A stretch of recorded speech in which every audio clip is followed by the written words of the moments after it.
जय गुरुदेव અને જય શ્રી કૃષ્ણ મિત્રો, તમારા બધાનું સ્વાગત છે આજના મારા નવા વિડીયોમાં। તો વરસાદ આવી ગયા પછી તમે લોકોએ ભજીયા બનાવ્યા કે નહીં કમેન્ટમાં કહેજો। આઈ થિંક તો બધાએ બનાવી જ લીધા હશે। આપણે ગુજરાતીઓ તો છે ને ભજીયા પ્રેમી છીએ, હે ને। આપણે કંઈક ને કંઈક રીઝન હોય કે ઘરે મહેમાન આવતા હોય ને તો આપણે ભજીયા તો બનાવવાના જ હોય।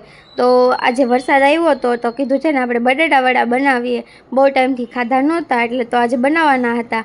અને બટેટાને બાફી લીધા અને મસ્ત ઠંડા કરી લીધા અને પછી એક મસ્ત મજાનો તડકો રેડી કર્યો। તો રાઈ, જીરું, હિંગ, લીમડો અને તલ એડ કર્યા હતા અને મસ્ત મજાનો તડકો રેડી થઈ ગયો। અને પછી આપણે એમાં ઓરેગાનો, ચીલી ફ્લેક્સ અને બધીમાં રોનક આપી દે ફૂડમાં એવા આપણે ધાણા ભાજી એડ કરી દીધા। પછી ધાણા, જીરું, હળદર અને મીઠું ને એવું એડ કરી દીધું અને પછી મસ્ત મજાના લીંબુ કટ કરીને એડ કરી દીધા અને ખાંડ પણ એડ કરી દીધી હતી। અને મેં છે ને દળેલી મરચી એડ કરી છે, મેં વઘાર કર્યો ને એમાં મેં મિક્સ કરી નાખી હતી। અને પછી મસ્ત મજાનો ખાટો મીઠો તીખો ગળ્યો એવો આપણો મસાલો બની ગયો। અને પછી સાગર એના છે ને બોલ્સ વાળી લીધા છે, આજે છે ને થોડાક મોટા મોટા બનાવ્યા છે બોલ્સ અને મસ્ત મજાના એને બોલ્સ વાળી દીધા। અને બેન છે ને પહેલાં પટ્ટીના ક્રિસ્પી મરચાં આવે ને એ પણ બનાવવાના હતા, તો એના માટે છે ને બેન મરચાંના ચીરિયા કરી અને પછી એમાંથી રગ હોય ને બી કાઢે છે।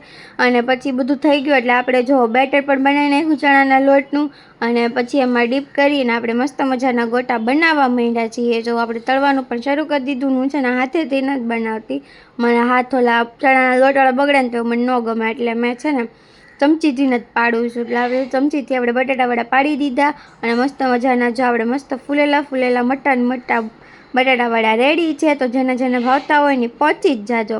અને બેન છે ને સાઈડમાં ઓલી ચીરિયા કરી નાખ્યા હતા ને એમાં એણે લીંબુ અને મીઠું નાખી દીધું અને મસ્ત મિક્સ કરી નાખ્યું। તમને એવું લાગતું હશે કે લાદીમાં કામ કર્યું, પણ એવું નથી। મસ્ત પહેલાં લાદી એણે સાફ કરી નાખી હતી ને પછી જ કર્યું હતું હો। અને પછી છે ને આપણે એમાં ચણાનો લોટ એડ કરી દીધો અને આવી રીતે મસ્ત ચણાના લોટનું કોટિંગ આવી ગયું છે। અને હવે આપણે ભજીયા બનાવવાના શરૂ કરી દેવાના છે। પટ્ટીના કુરકુરા ભજીયા કોને ભાવે છે કમેન્ટમાં કહેજો। તો હું પણ જમી લઉં, તમે લોકો લાઈક, શેર અને સબસ્ક્રાઈબ કરી દેજો।